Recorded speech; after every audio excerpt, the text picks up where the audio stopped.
Welcome to your daily dose. My name is Robert. I'm here with Jackie, which I got permission to call her. And we are friends from the King Con world because you are one of the blue shirts for that incredible event we had a few weeks back in Las Vegas, the first ever Stephen King convention. Take me to the origin, your start with this thing. How did you hear about it? And what was the run up like? Because there was a lot of hints too about what your Sundays were like over the last year or two. But I'd love to hear anything you would like to share. Yeah, well, I heard about it from my brain. Um, I'm the idiot who conjured this whole thing. No, so I I've been a part of like an online Rare King Facebook group for well several of them, but there's one in particular. And I don't know, you start talking to these people, you talk about King, you buy books, you sell books. It's really, really cool. And then you develop a relationship with these people. And so after so long, or I approached actually one of the admins of that Facebook group and said, hey, what do you think about maybe like planning a little bit of a get together, maybe a party? I don't know, go out, have a few beers, talk King. I don't know. We were thinking like 150 people max.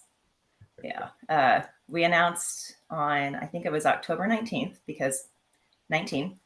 Um, and within the first 48 hours, I think that we sold over 400 tickets. So the whole 75 to 150 people thing kind of went straight out the window. But no, it's been quite the experience, and it blew up into something that we never imagined. And walk me back a little. You are a rare book collector. Is that what I Mhm. understand as well? Yeah. How did you get into doing that, and why Stephen King? Well, I mean, he's the king. He's pretty incredible. I mean, honestly though, he's been one of my favorite authors since for as long as I can remember. Um, and it just got to the point to where one day I decided, hey, it would be really cool if I just started collecting like all of his first editions. Do That, yeah, famous last you words. collect other things, or did it start with books? It's always just been books for the most part. And Um, you have a literature background? Is that did you study that somewhere or? I've got a degree in biology.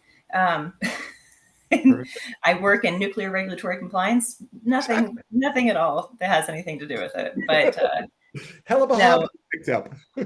yeah, right.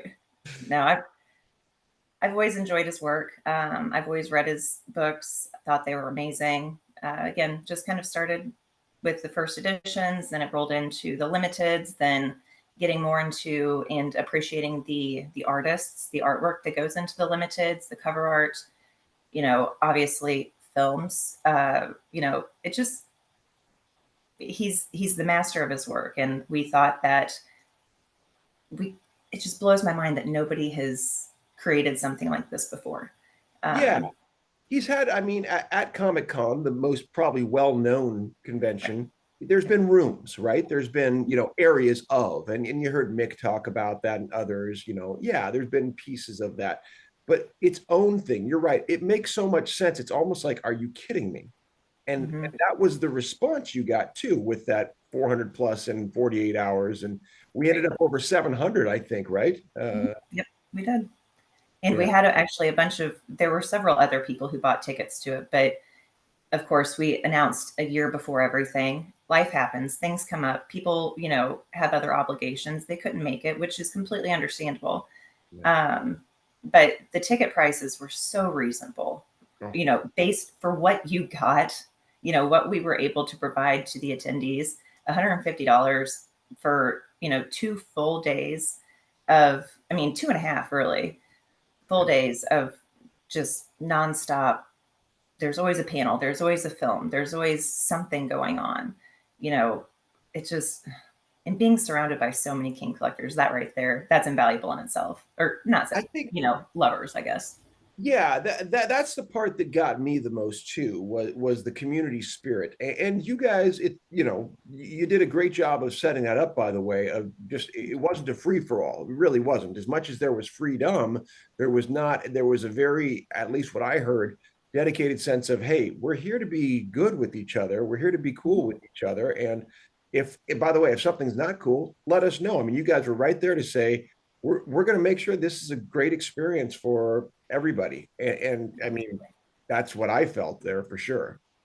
Yeah, no, that's wonderful to hear. It's there were some times whenever, nothing is going to go 100% according to plan. It you'd be a fool to think that was the case.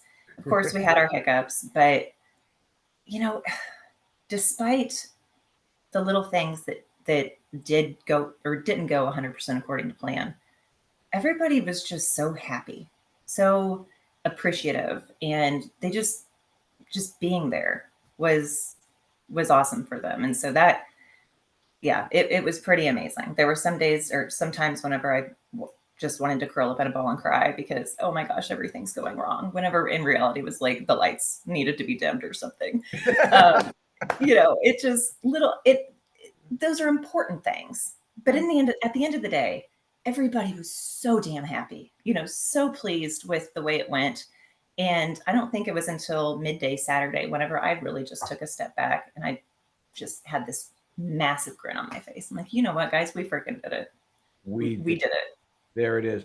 Let's come back on the next show. So I got more questions of both the origin of your King fandom and also maybe talking about what's next. So we'll be back on the next Daily Dose. See you in a minute.